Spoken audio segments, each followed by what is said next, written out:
Hello and good afternoon to everybody who is spending their lunch hour or the hour after their lunch here during our Building Better Business webinar series.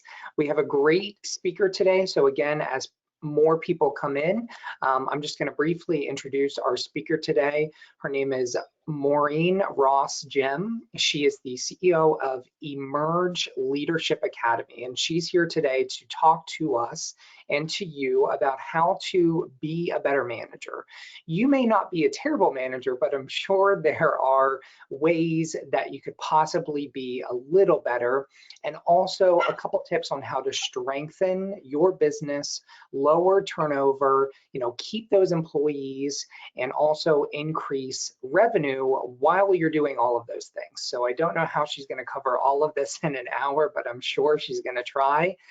So I'm going to hand it off to Maureen, and thank you for joining us today. Thank you very much, Luke. I'm delighted to be here, and thanks for all of you who are taking the time to improve your business. And I believe that the way to improve your business is to improve yourself, to improve your leadership skills. And to do that, it requires personal growth. I think that personal growth equals professional growth in every sense of the word. Yes, you need to know how to manage tasks and finances and deal with customers, but when you really know yourself and the people that you hire to work with you, you are going to be able to relate so much better, which strengthens your organization, relates to your customers and or your clients and your colleagues and your peers and your networking and your family and especially your employees. Okay, so this is going to improve your relationships in all areas of your life. So this was the branding for Better Business Bureau, and this is a little bit more of my branding. So we're going to be talking about how to really become a better manager, a better person by knowing who you are. This will strengthen your leadership skills, your organization, and when you do that, everything gets better. So we're going to talk a few things first about really how or why you need to strengthen your organization, why it's critical, especially post-COVID, and learning how to recover from that. There are a lot of people jumping ship, right, and moving on to other jobs, and so it's going to be important for you to retain your people. I'm going to talk a little bit about the personality influence rule, which is, well, I'll tell you that when we get there. And then, what is your style? I am an authorized partner of Everything DISC, Personality Style Indicator. And when you understand your personality style in a deep, meaningful way, you can relate to other people's styles so much easier and so much better, which reduces conflict, and it will also help you to have more peace of mind and just own who you are and what it is that you do, and talk about that even better. And also we're going to talk a little bit about how to quickly sort of identify what the other styles are so that you can relate to people even better. All right. Now, the first thing we're going to talk about is this why. Why do you really need to strengthen your organization? In 2020, we all spent a very difficult year, although some businesses thrived, didn't they? A lot of online businesses thrived. Some people, others, not so much. And anyways, a Gallup poll was taken, though, with so much change in the organization. There were 75% of people said, I hate my job. And 70% of those people that took that survey also said, my manager is the most stressful part of my job. When you're constantly trying to please somebody who maybe has putting a lot of demands on you or doesn't listen to you, people are going to leave, right? We know that managers or bad management is the #1 reason why people leave companies. And after COVID, what they're saying, well, here's a June 13th, 2021 article from like just less than a month ago. A shift in workers into new jobs and career is prompting employers to raise the wages and offer promotions to hold, keep hold of talent, especially good talent. This is a huge indicator. I could have put a ton of statistics in here, but I want you to see that the trend is people are saying, my life is too short. It's too precious for me to stay doing something that I don't feel appreciated, or I'm not happy where I'm at. And of course, being human, sometimes we think, right, the grass is a little greener on the other side. And that's not always the case. But if you become a better manager, you can strengthen your organization by improving your relationships, really, again, being able to bridge the communication gaps, not take things so personally, handle conflict a whole lot better, raise your emotional intelligence, and this lowers turnover. When people feel that they can really trust you, then, and they know, and you're dependable, reliable, and you have those leadership skills that are so important in running a company or a business, then you can really develop your people, and they will do exactly what you want them to do. Maybe not exactly. It depends how precise your business is. But people have so much creativity to offer, and if you're a good listener, then there are a lot of creative ideas out there, and people don't want to just be looking for a new job all the time. They would love to stay with you if it was a really great place to work. And even if it's not, even if you don't have a problem with turnover or any of that, this is a really great thing for you to know about yourself and create a culture within your organization. All right, so the next slide here is about the personality influence rule. So I'm going to teach you something right away. There are 3 ways that we really influence people, especially in our business. The first way is by personality. The second way is with our knowledge, we can influence people. And the third way is with our position, okay, our title, we can influence people. So and this is what the pie graph looks like, and the percentages that we would rather see you use. So for example, you only really want to rarely use your position to influence other people, except, I'm going to give you the mom example. Why do I need to do this? Because I'm your mother and I told you so. Nobody wants to hear that from your boss, right? Because I'm your boss and I told you so. Adult learners usually always want to know, what is it that, why do you need me to do this, or how do you need me to do it? They'll ask questions. Some of them won't ask questions. They'll just do it because you're the boss. And if you're a bossy boss, then you're influencing using your position. Right? If you are a super knowledgeable person and the person you're trying to influence also gets that they are, that they know that you have the knowledge, they'll be influenced by that. So for example, if you're working on a line in a chemical plant and the engineer comes up and says, you need to change the formula for this mixture of paste that you're making, and they're going to do it because they know that you have the expertise to do that. You can influence them because you have the knowledge. So 30% of your job, right, is about the knowledge, and 20% the position. But a lot of times you can influence people using your personality, and we want you to use that most of the time. So when you have a great relationship with your people, you are managing their tasks, you're delegating to them, and they know that you are consistent, reliable, that you do what you say you're going to do, you're competent, and they know that you have integrity and you have honesty. Those are all leadership qualities, right? That you listen with empathy. When you do those things, you build trust with your people. And you listen to them, and it's a give and take. It's not just a do it because I told you to kind of directive.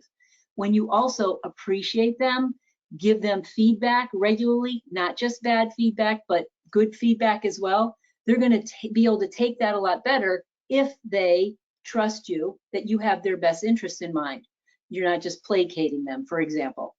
All right, so using those personality tools and being friendly and approachable, right, are so much better for you. So then when it is time to delegate that, how do you say, job that nobody really wants to do, it's going to be a lot easier for you to say, hey, Jack, I need for you to do this job that I know you're not going to want to do, but please just step up. I know you can get it done quick. And, and they know that, yeah, sure, absolutely. I'm going to do it for you, not just because you're my boss, but because the way you approach me, because of the trust we built, because I know that you're going to give me good assignments, more good assignments later. They're going to go the extra mile for you and not complain, more so if you have built that trust. So that's how we use our personality to influence other people. So you need to really understand your personality. So this is where I come in. But first, I want you to take a moment to write down what are your greatest personality traits, because I'm going to help you to understand your type today. You're going to do a self-assessment. So go ahead and write down on a little piece of paper, wherever you're taking notes, 3 things that you think that people really identify you as a leader, or things, personality traits that you use to influence other people.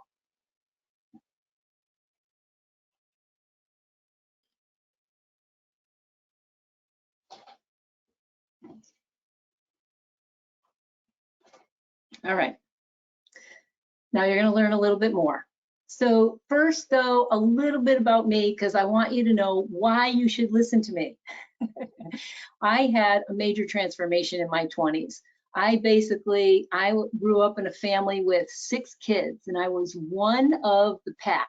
And as I was breaking away in my teenage years, I became a pretty consistent drug user and abuser of drugs and alcohol. So I became a teenage alcoholic. By the time I was 15, I was full blown. I barely went to school, and I had a tough time of it. I still always kind of had a strong work ethic, and I held a job, usually a full-time job after high school, and then a part-time job in a bar or something like that. But basically, I was running from all the chaos I was creating in my life. I learned to really hate myself for the stuff that I was doing when I was out there using every night. I planned my whole life around drinking and drugging, and I was a very unhappy person. I was not in alignment with my values. I didn't know who I was. I didn't know what I wanted, but I knew I had more potential. I knew I had more, but I didn't know how to access that within myself until I took a geographical cure. I moved to Texas from Connecticut back when I was like 22, and I worked in a bank, and then I worked in a wholesale picture frame supply company as a manager, and I was trying to get better, but I kept still sabotaging myself because of my habit, my very bad habit. So I reached out, I got this book. It was a self-help book called Think and Grow Rich, and I'm sure many of you have read it if you're into creating a business of your own. And it's not because I thought, oh, the reason I was so screwed up is because I don't have any money. But really, it was because of my thinking pattern and my bad habit. So I kicked the habit, I reached out and got help. I got the help that I needed, and I started on this path of personal growth. I had a huge major transformation at 24, where I had to change everything about myself. And I moved back to Connecticut about a year and a half sober, and I now have 36 years of sobriety. So I have been on this path for a long time. And what I found is that the more you uncover and the more you expand in your own growth, the more there is to expand. It is not a limited opportunity here. You can grow and grow over and over again, more so in any job that you're in. So if you know that you're not living up to your potential, I can absolutely help you with that. But I got a job at the Hartford. I spent 27 years there, plus some of the jobs I had before that. So I say 3 decades in corporate. I had a lot of different jobs there.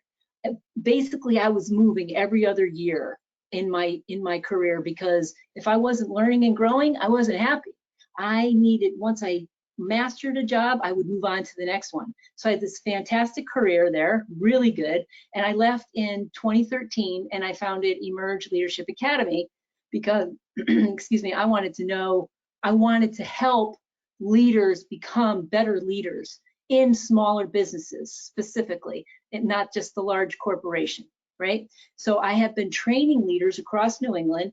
I consider myself a personality expert because I'm really interested in Myers-Briggs type indicator, the Enneagram, and definitely everything DISC, because everything DISC translates to how to use your personality at work so that you can create a better impact and make better, build better relationships.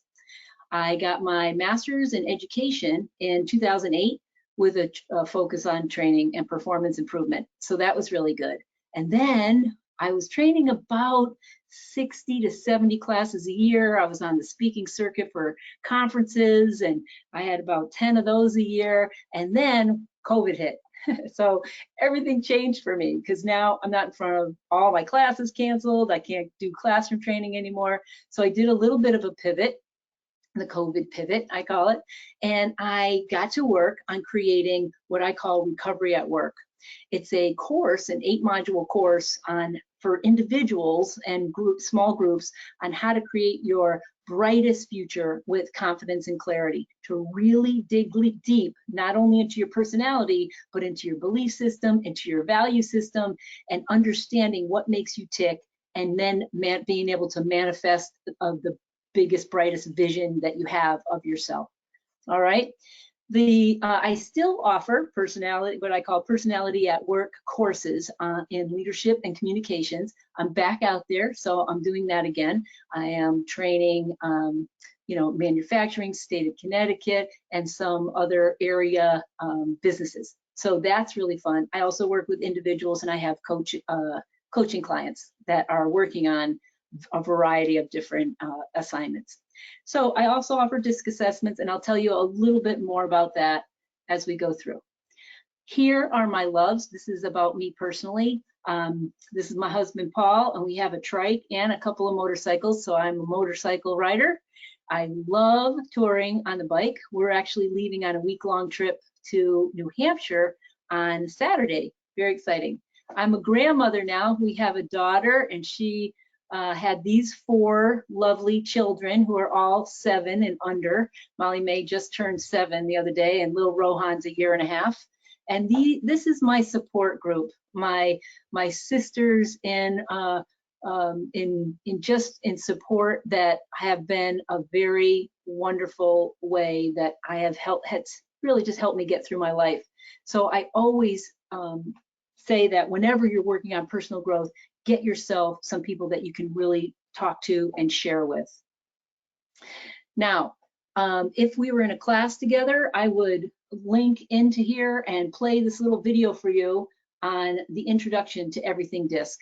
This is the personality assessment that I'm going to lead you through today so that you can identify where you think you fall on this map, and then also identify where a significant other might fall on that map, that you can improve your relationship with them and specifically be able to type the people that work for you so that you can create a better team, culture, dynamic, interaction, better conflict resolution, all of it can happen. Now, I'm not going to click on this link, but here's, if you want to take a picture of that or a screenshot, emergeleadershipacademy.com is where you'll find my website. And there's a whole tab on personality work. It's called personality work, but it's personality at work. And it has a variety of different DISC videos there. And it will talk about the classes if you wanted to bring me in. All right, we're going to dive right into the map. So the map, when you do take a DISC assessment, this is science research-backed assessment that really hones in on your personality profile, and you get like a 20-something page report. And you'll see that the DISC map has 4 styles, but there's really 3 styles within just one quadrant, right? So there's 12 styles altogether. Your dot falls somewhere on the map. I'll tell you a little bit later where mine falls, or maybe you can figure it out yourself. But the principles that I want to say that are just so important is that these are really just preferences. You can use all of the personality, you have all of that within you to use, but you have certain preferences of where you lean towards, okay? So it doesn't mean that you don't have some of the personality traits of all of the styles, but you have a certain preference.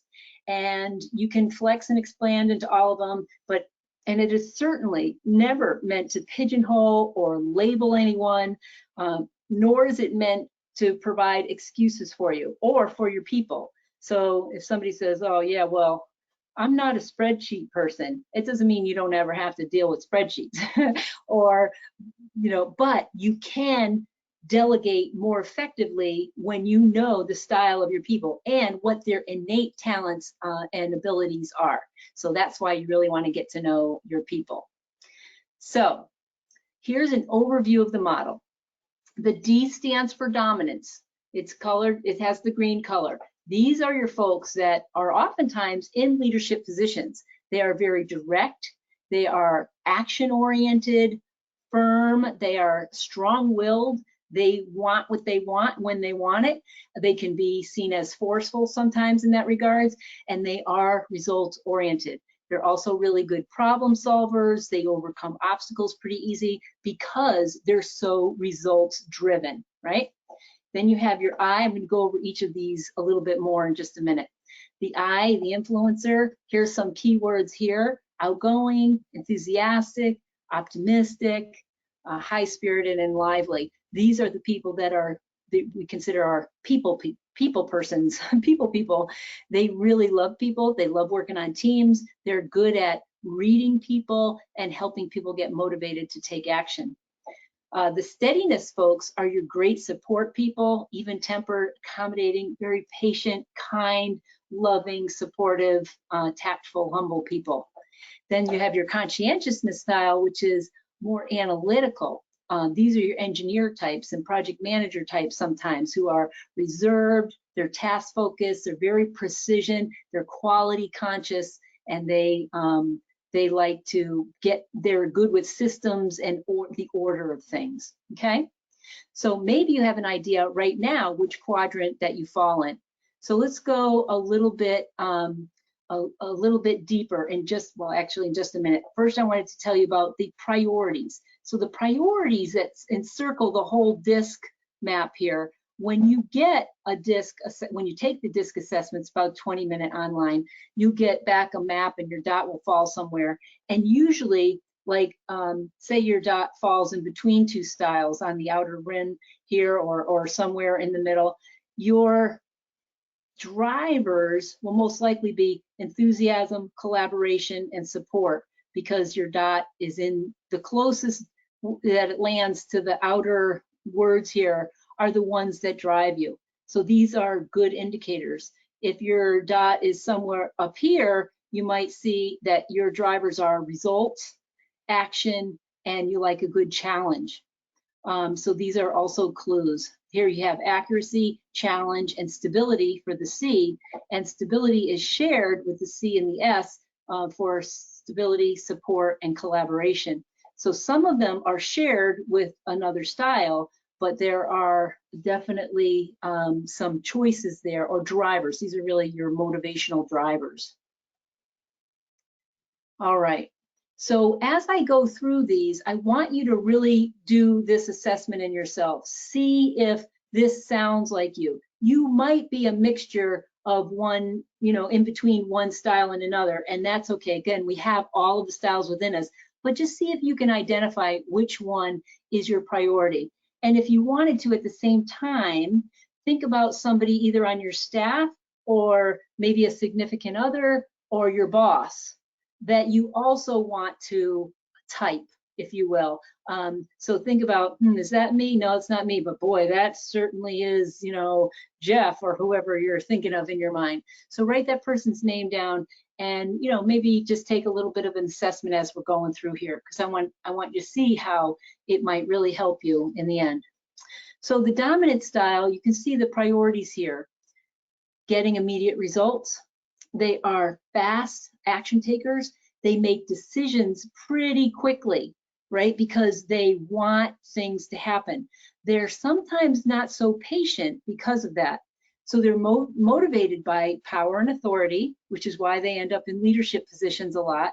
But it can be tough to work for them because they don't sometimes have a lot of empathy. Now, in every style, it's also very clear that we have, sort of your normal, I call unevolved, and you also have personality styles that are very much more evolved or more mature, and they've worked on a lot of inner stuff and they've overcome some of these things. So these are generalizations about each of the styles. But you have competition winning success. People in sales are often good. They make good leaders here if they have a D style, because they love it when people get competitive with them, and it drives them. But they do have fears, just like we all do. And the fear here is loss of control, which doesn't really happen because they grip the reins pretty tight sometimes, right? But they worry about being taken advantage of. Well, if I let them get away with that, then they're always going to get away with it. And that's not really the case, but it could be. But there are other types that other people take much more advantage of them than they ever do the Ds, okay?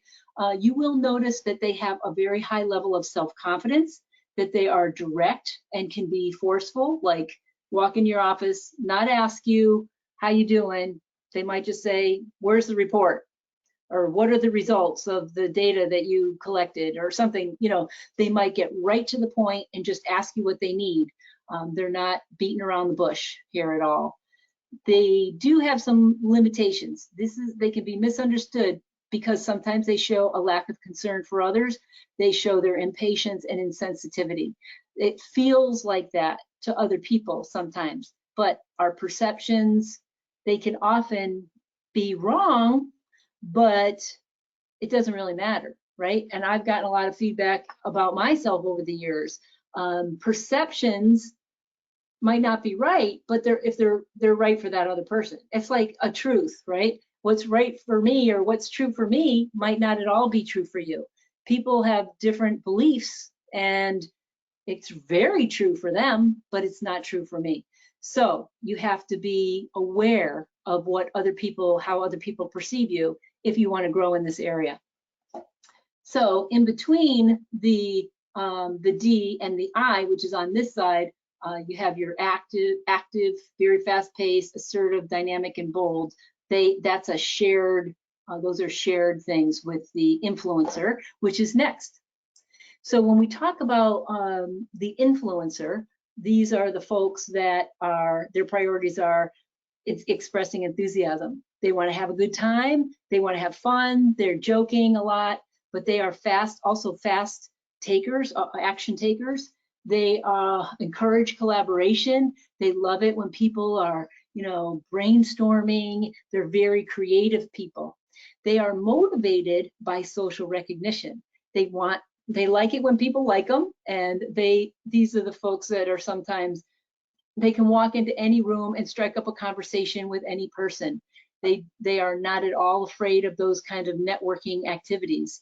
They like group activities. They like friendly relationships, and they are good, cheerleaders in the office, because they have that enthusiasm for driving for results.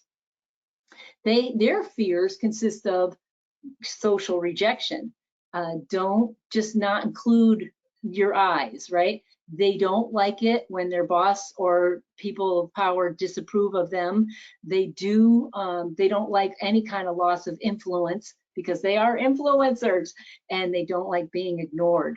So it's tough sometimes because of they get emotionally wrapped up and stuff like that.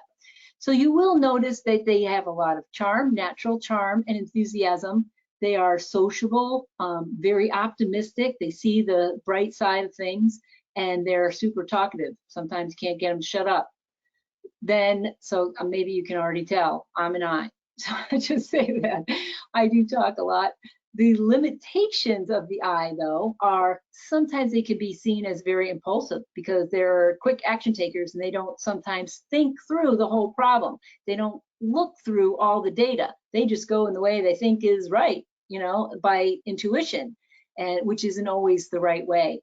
They can also seem very disorganized because I's are super creative people. Their thoughts can be all over the place. So if they're running a meeting and you're used to, you know, you want them to go right down the list and just go through the agenda items, they may go off on tangents or start telling stories, and before you know it, you know, half of the meeting is spent on the first 2 items when if it was run by you, you might have gone through all 6 items, you know. So it happens. Lack of follow through sometimes can happen.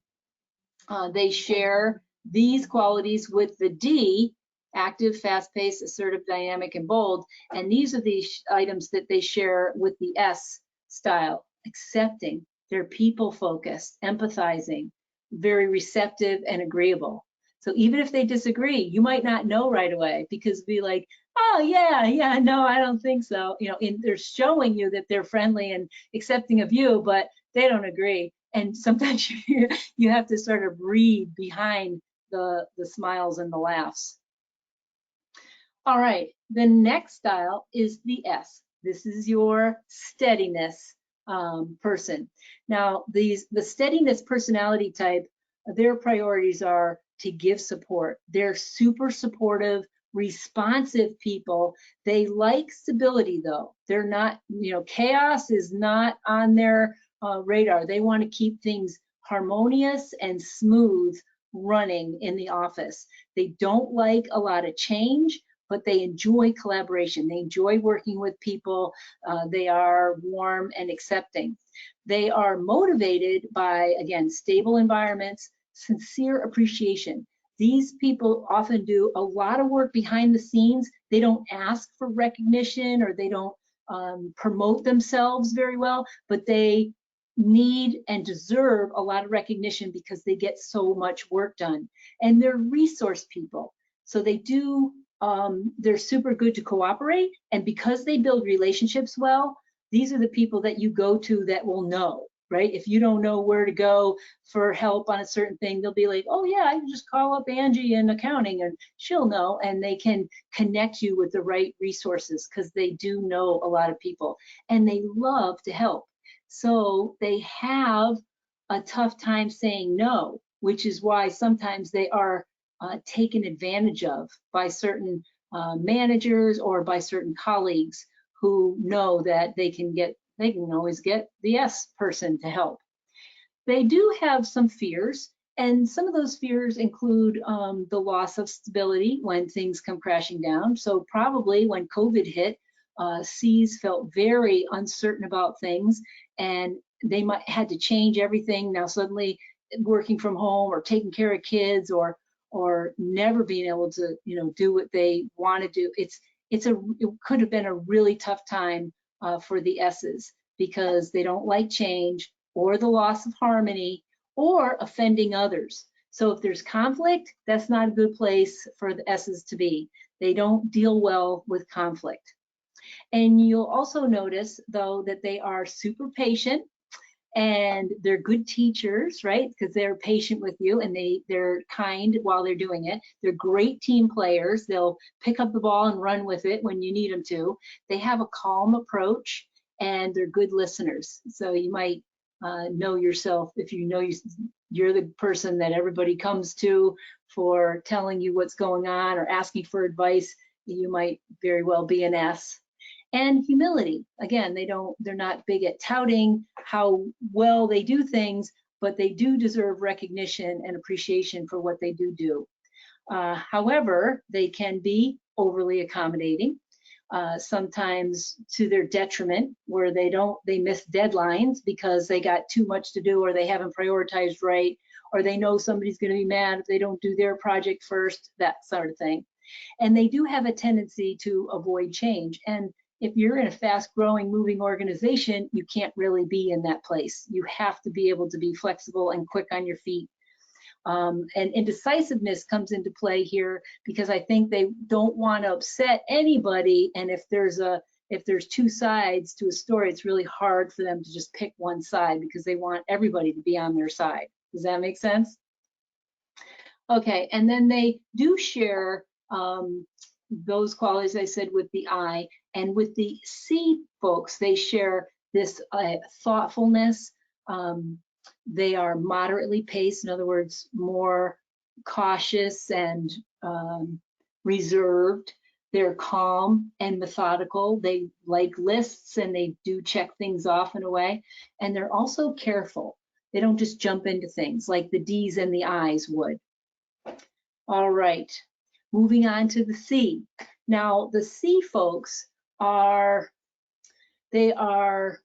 very accuracy focused. They ensure accuracy. They're great with systems and numbers, maintaining stability. They love that. Let me give you a system. We'll put it into place, then we'll always do it that way. And that way it'll get done right. So these are your quality conscious folks here. They do also challenge assumptions because they find mistakes, or they think through whatever system or idea you're trying to implement on how they would do that, and they'll find like, well, that's going to be too hard, or here's why it won't work. So they will find reasons and things to question, and that always will develop a better product. But sometimes it can feel like criticism, which is one of their fears. They certainly don't want to be criticized, but sometimes they come across that way.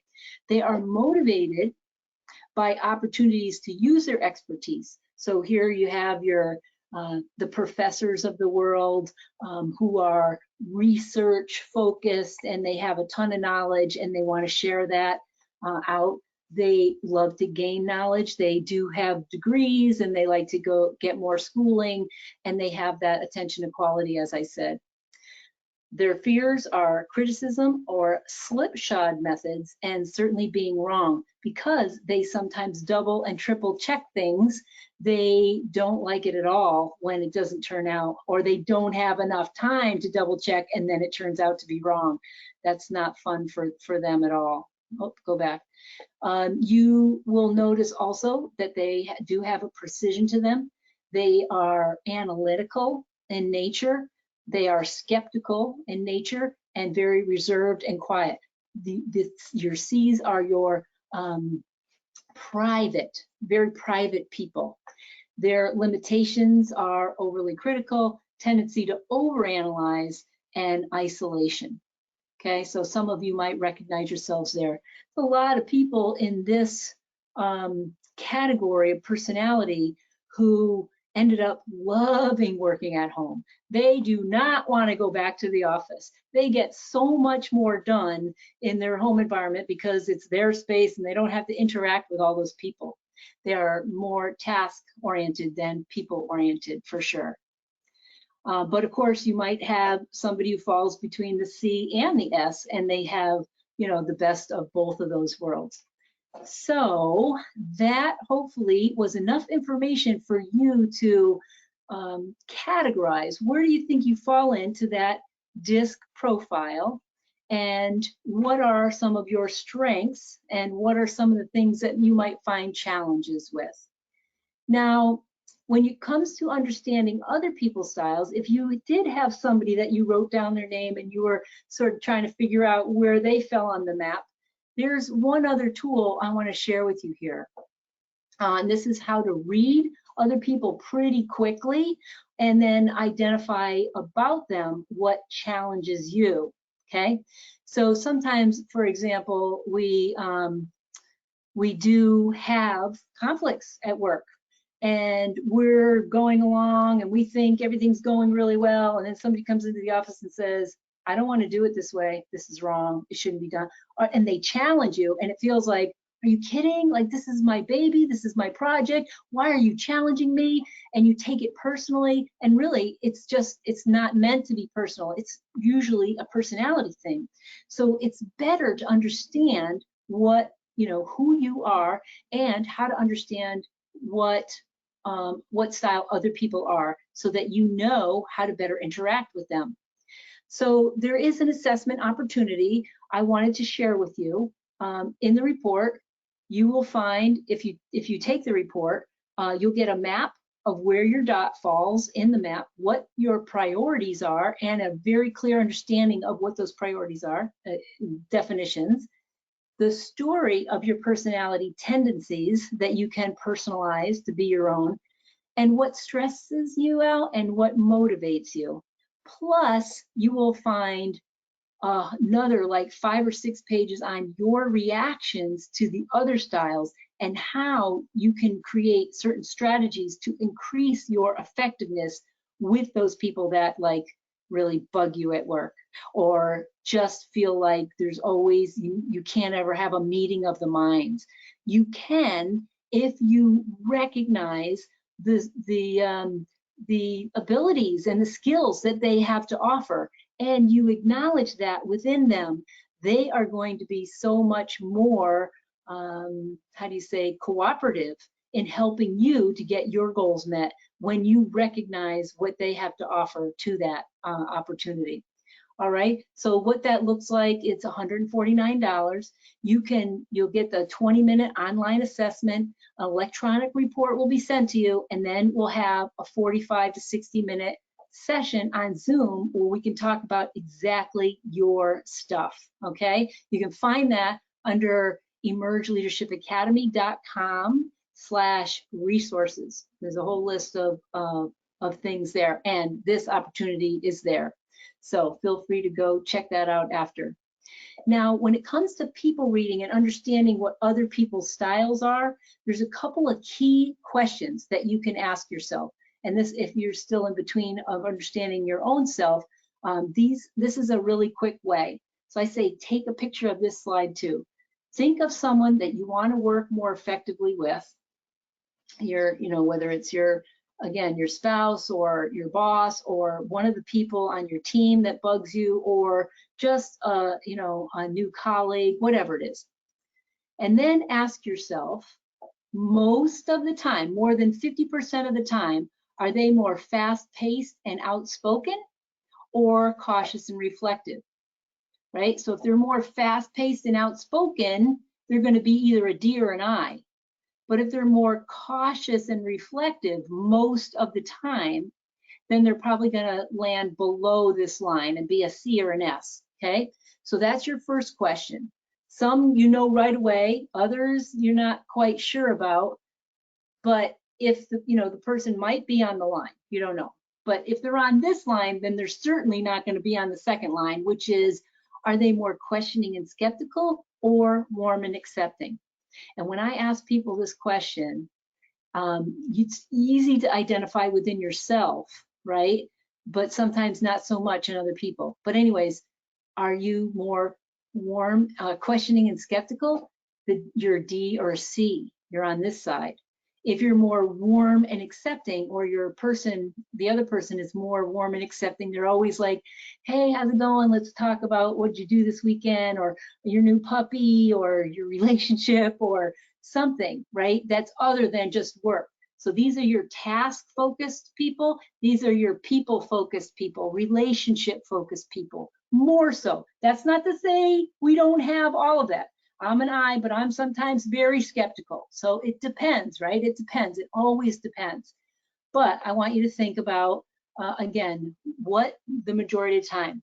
So if you answered that the person is fast-paced and outgoing and questioning and skeptical, then you have yourself most likely a D, okay? If they are fast-paced and outgoing and warm and accepting, you have your I. If they're fast-paced and outgoing, but more cautious, no, not fast-paced. So the cautious and reflective is your S, and warm and accepting, okay? And then your C is your more cautious and reflective and questioning and skeptical, okay? Normally, if you are a C, for example, the personality that may be least like you or might bug you the most is the very outgoing, talkative I. And they're emotional too. Your eyes are much, much more emotional.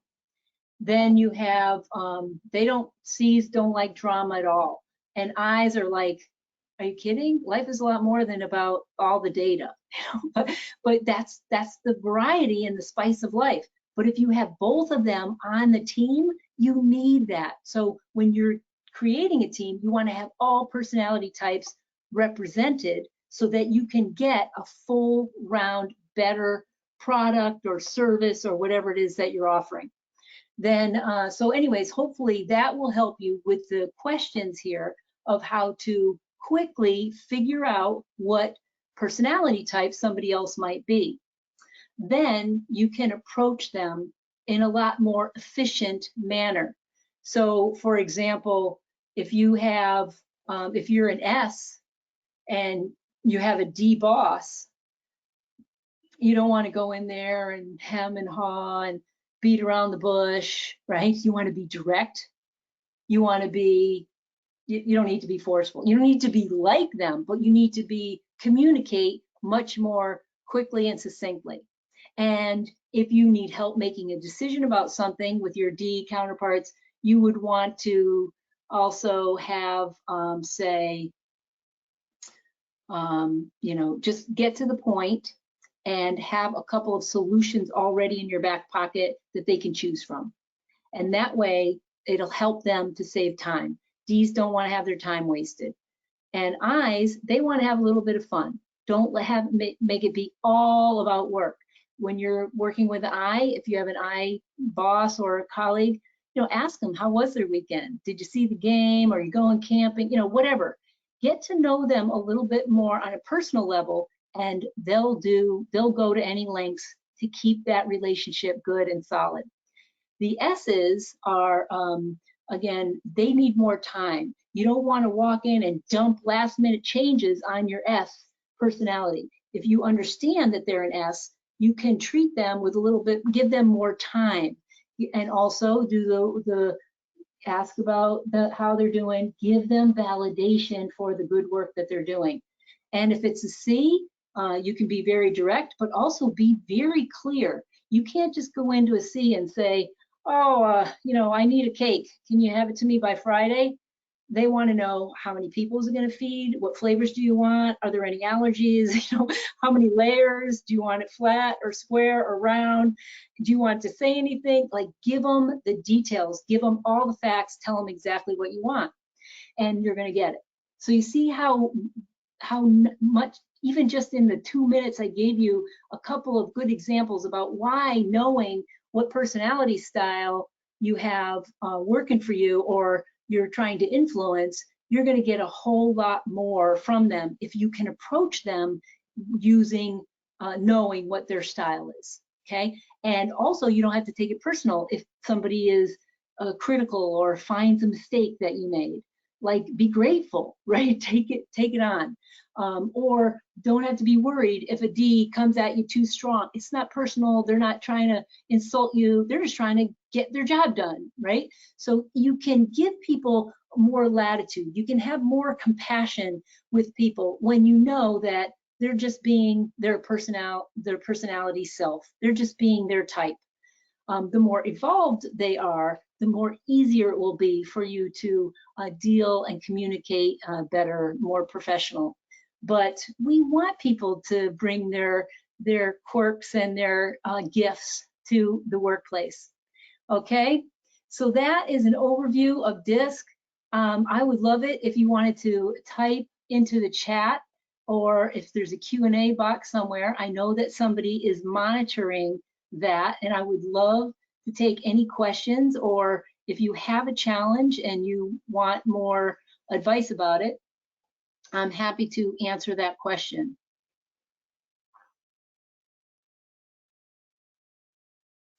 While I'm waiting to see if some things are coming in, I want to also share that, again, if you have any desire to bring me in to teach a class on your team to help everybody understand their personality type a little bit better, so you help each other understand who you are, then please go to my website, emergeleadershipacademy.com, and you'll find there personality at work.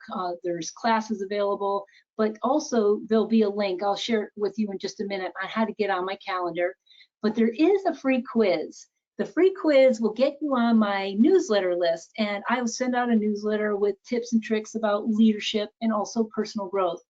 And that will identify what is the animal that best represents your leadership style. So if you come up with the wolf, then you're most likely you're a D. So wolf is always going for the betterment of the pack. The dolphin is represented by the I, or represents the I, the influencer, because they're chatty and they're very family and group oriented.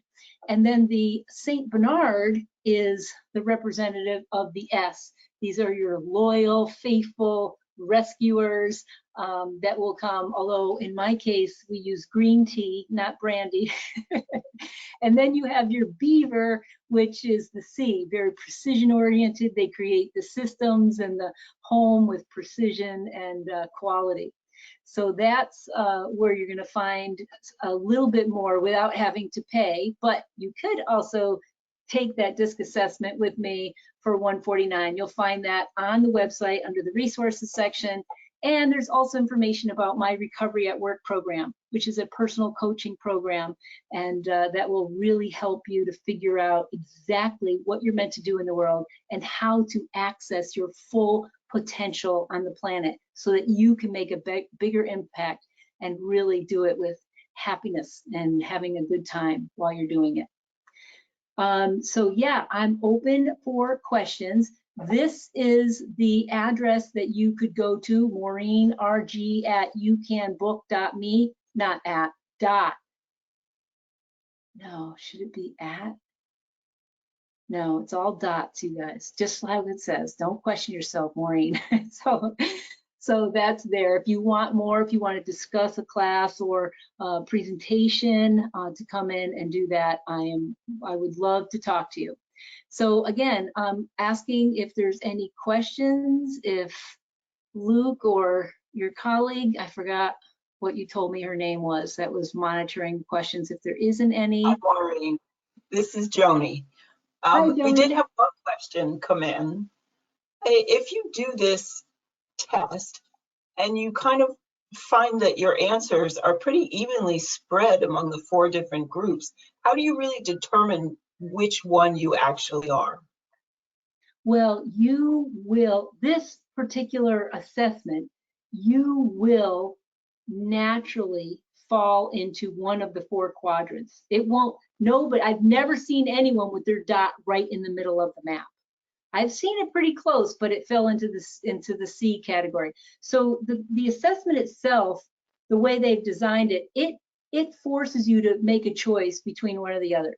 But remember, it's just a tool, right? So this is just a picture of who you are right now, today, at this time in your life, and you can expand that knowledge.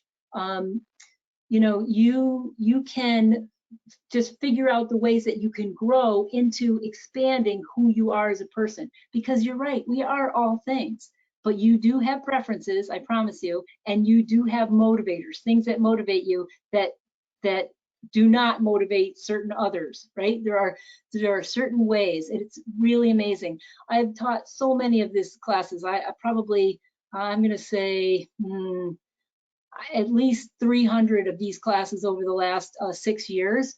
And every time I get people like, oh my God, this is scary. They say, this is scary, because it nails you if you answer it with your most honesty that you can. I've actually tried to go in and answer the questions more on the D side, like to make myself a D, and I just couldn't do it. I couldn't do it. So anyways, you are who you are, as they say, and you learn to utilize those strengths to be really resourceful and effective in your role. Thank you. That really was the last question that we had. Thanks, Joni.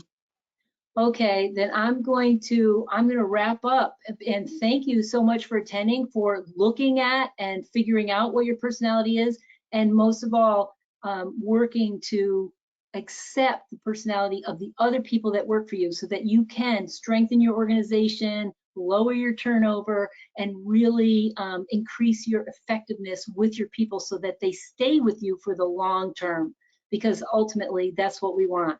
It costs a lot of money to hire people, new people all the time. So if you can lower those turnover rates, then you're golden. All right, thank you very much. All right, yeah, thank you, Maureen. We really appreciate you taking time out today to talk to us about all of this. And I think it's really important too. I think post-COVID, a lot of people were kind of doing that internal reflection of who am I, what are my personality traits, what do I enjoy doing?